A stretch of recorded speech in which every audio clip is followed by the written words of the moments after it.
In the summer of 1884, the wind over Sagebrush Valley carried more dust than hope. It blew against the Talbot house until the boards creaked and the windows rattled. But it could not carry away the number that sat heavy in Henry Talbot's mind. The number of dollars he owed. Out by the barn, his horses were thin. In the pantry, the flour sack slumped like a tired woman. On the kitchen table lay a single folded paper with a neat, cruel figure written at the bottom.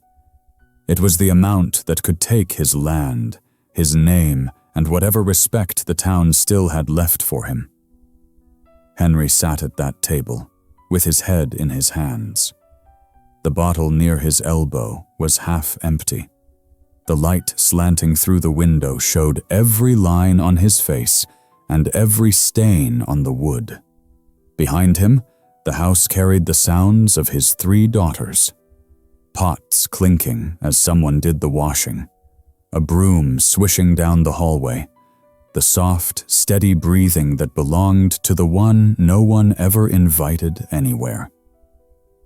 Her name was Annie Talbot. Folks in Dry Creek called her Big Annie when they were being kind and worse things when they were not.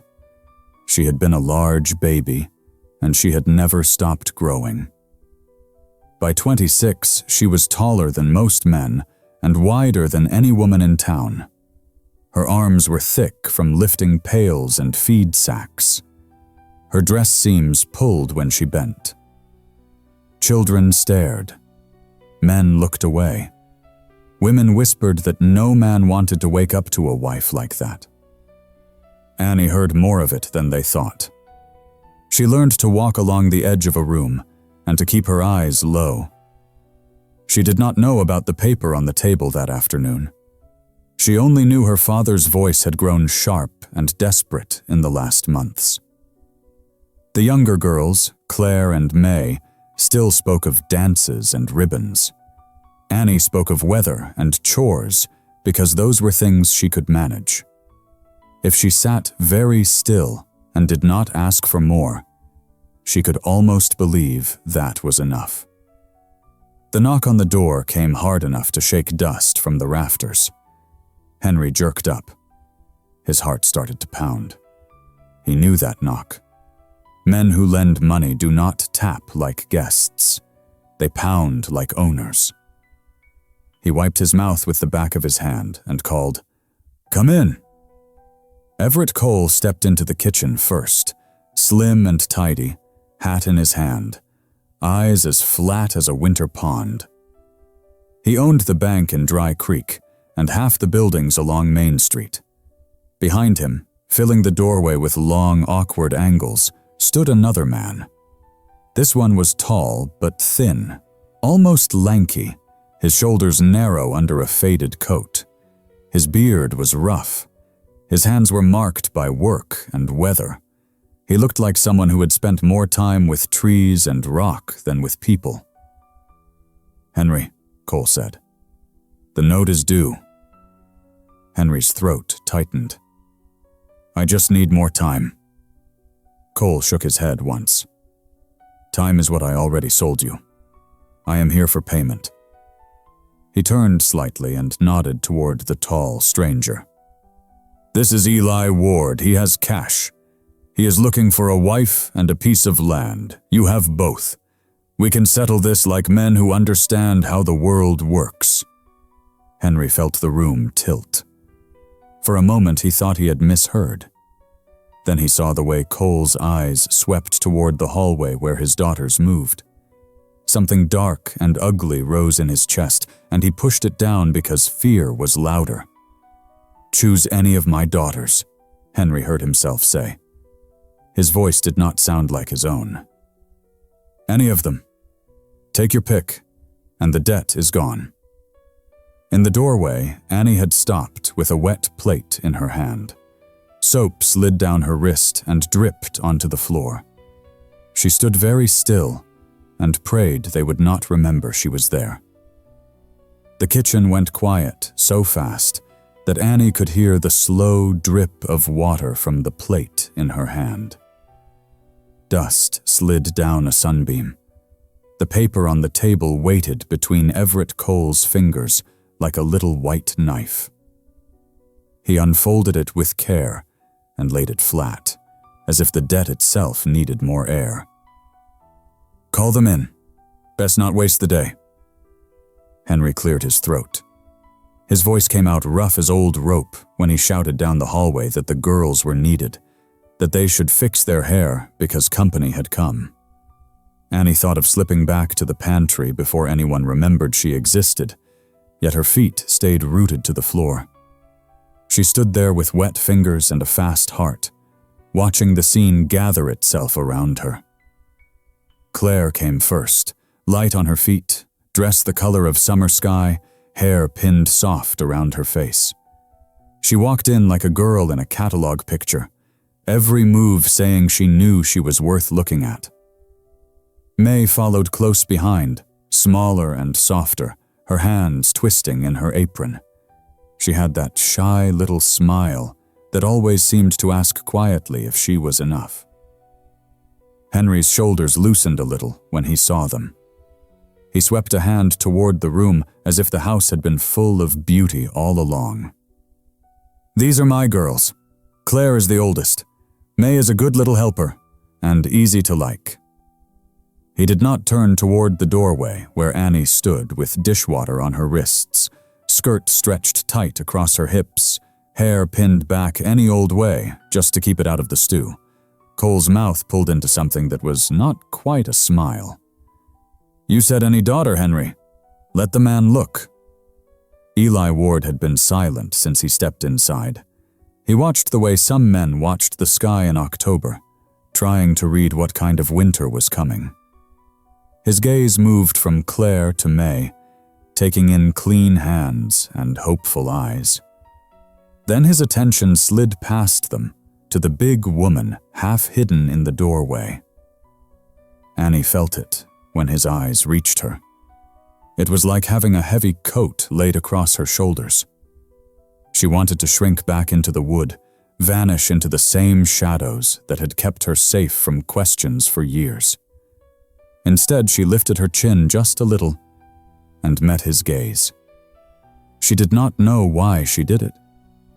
Maybe a person can only look at the floor for so many years before her neck starts to ache. He saw the strong curve of her arms, the way the floorboard dipped under her bare feet, the quiet order of the kitchen behind her. He saw work written into the set of her shoulders. "Is that all of them?" he asked. His voice was low and rough, like he had worn the edges off it talking mostly to wind and trees. Henry hesitated. "That's the two that are ready for marriage. The other one is better here on the place." The words landed on Annie with a familiar weight. Better here. Better out of sight. Better where no one had to explain why she was not chosen. Cole's eyes sharpened. "Any daughter. Those were your words." Eli set his hat on the table and wiped one hand along his coat. It was the small, steady gesture of a man about to touch something that mattered. "I will see all of them. A man does not make a life with someone he has not looked at." The comparison stung, yet there was something stubborn and strange in it too, because he had insisted she be seen at all. Henry moved aside an inch, like a man pulling back a curtain he did not want anyone to notice. "That is Annie. She is better with chores than with company." For the first time, Eli spoke straight to her. "Miss Talbot, do you run this kitchen?" Annie glanced at the stove, at the neat stack of washed plates, at jars lined up in sober rows. Then she looked back at him. "I keep it going," she said. "Best I can." Outside, a wagon rattled past and a dog barked somewhere down the road. Dry Creek went on with its day, not knowing that inside the Talbot kitchen something had shifted for good. Eli nodded once. "I will take her." The words dropped into the room like a stone into still water. Claire's hand flew to her mouth. May stared. Henry swayed as if someone had struck him. Cole's brow lifted for a heartbeat and then smoothed again as he began to count what this choice was worth. At the doorway, Annie felt the world tilt under her feet. For the first time in her life, she was not being overlooked. She was being chosen, not for a dance or a ribbon, but for a bargain that could carry her away from everything she knew and into a life she had never dared to picture. Everett Cole recovered first. He always did. He tapped the paper on the table with one finger. The land for the debt. The girl for Mr. Ward. We need signatures. Annie's legs went weak. No one had asked her if she agreed. Women like her were moved, not consulted. Yet she knew if she stayed silent now, her life might pass without her voice in it. Henry snatched up the pen. "Wait," Annie said. The room pulled back from her. Claire's eyes widened. May whispered her name. Henry froze. Cole's brows lifted. Eli only watched. "I will not be treated like a mule," she said. "If I go, I want to hear from him what kind of life he thinks he is buying." For a moment, no one spoke. Then Eli picked up his hat and held it in both hands. "I have a cabin in the high country," he said. 2 days north. I trap and cut timber. I cook plain food. I do not hit. I do not drink until I fall. I have lived alone a long time.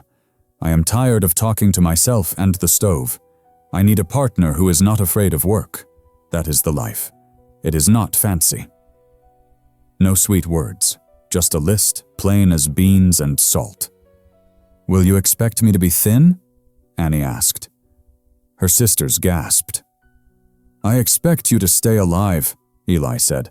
"Strong enough to carry what comes. The mountains do not care what size a body is. They care if it gets up again when it falls." Something inside Annie shifted. For 26 years, people had spoken of her body like a burden or a joke. This man spoke of it like something useful. "Feelings aside, the ink dries the same," Cole said. "Henry, sign. Mr. Ward, pay me and the note is cleared." Henry looked at his eldest daughter, not like a father, like a man with no road left. "You will be better off than here," he muttered. "There is nothing left for you in this house." The words cut, because part of them were true. This house held no future for her, but more dishes and quiet. Annie stepped up to the table. The floorboard groaned under her weight. She did not move back. "Then I will go on my own feet," she said. Not pushed. Eli opened a worn leather pouch and counted coins and folded bills into Cole's hand. Each clink sounded like one more tie to this house snapping. When the last coin fell, Cole smiled his thin winter smile. "The debt is settled," he said. "Mr. Ward, the land is yours. As for the lady, I expect Dry Creek will be busy talking before sunset." Let them talk, Annie thought. They had been talking all her life. For once, the story would not stop with a cruel joke told behind her back. It would follow her north toward a cabin she had never seen, and a hard life that might still hold something with her name on it. They left Dry Creek at dawn 2 days later, when the sky was still the color of tin, and the town had not yet found its full voice.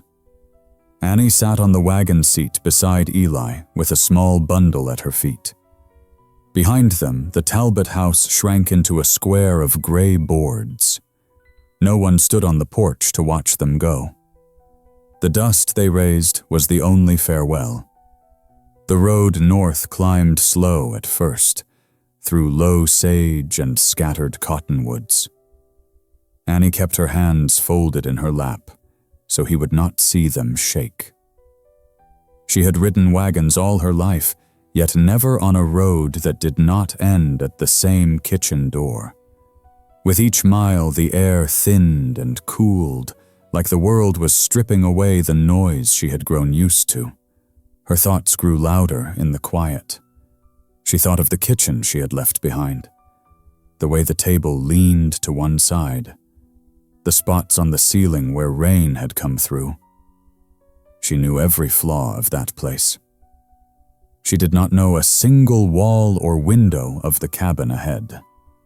It frightened her how much that felt like standing at the edge of a deep river with no idea where the current ran. Eli drove steady. He did not crowd the silence with questions. Once in a while, he pointed with his chin toward some line of rock or stand of pines, as if to say, "This is part of what you are coming to." She began to notice how he sat the seat like it belonged to him, not with pride, but with a kind of worn ease. The reins rested light in his hands. His shoulders were narrow, yet he held them like a man who knew his own strength and did not need to prove it. As the day went on, the land rose. Grass gave way to stone and fir. The air smelled of pitch and cold water.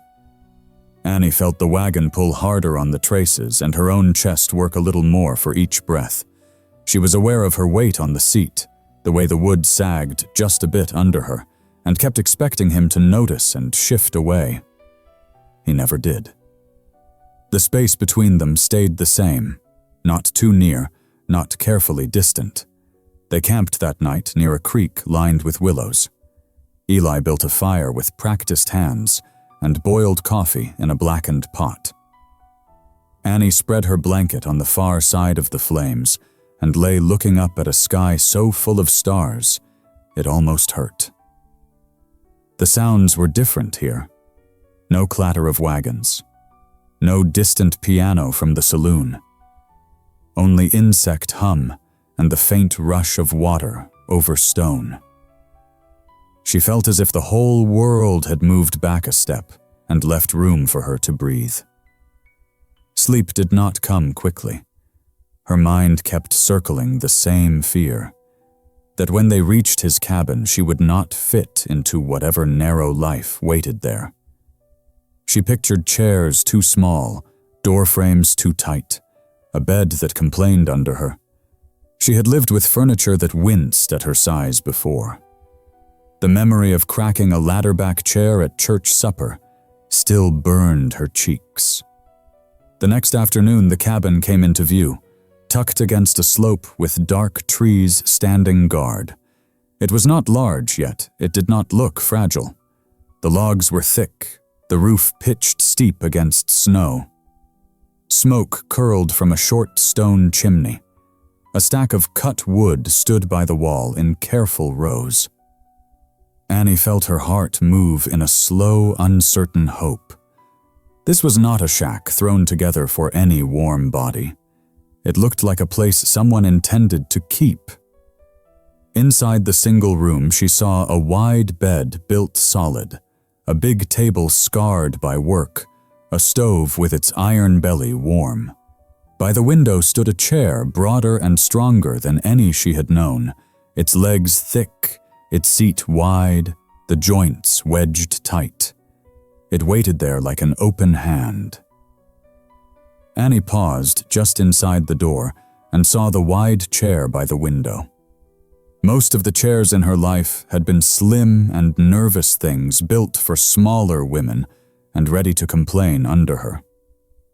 This one waited calm and solid, with a broad seat and thick legs, as if whoever made it expected someone heavy to sit down and did not think it was a problem. Eli set her bundle on the table and moved through the room in quiet habit. The cabin was small, but honest. A strong bed, a plain table, a few dishes, that one good chair in a patch of light. It did not feel like a shed thrown up to hold a trade. It felt like a life he had built board by board, and now there was space in it for her. She walked over and lowered herself into the chair. The wood held steady. Her feet rested flat on the plank floor. For the first time in a long while, she did not brace for a crack or a laugh. Her body was simply there, taken and supported. She let out a slow breath and sat still as herself, and nothing smaller.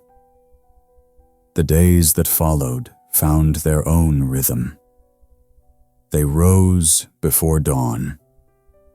He went to his lines and his timber. She kept the fire, cooked, mended, carried water, split kindling. All the strength people had mocked her for now kept the cabin running.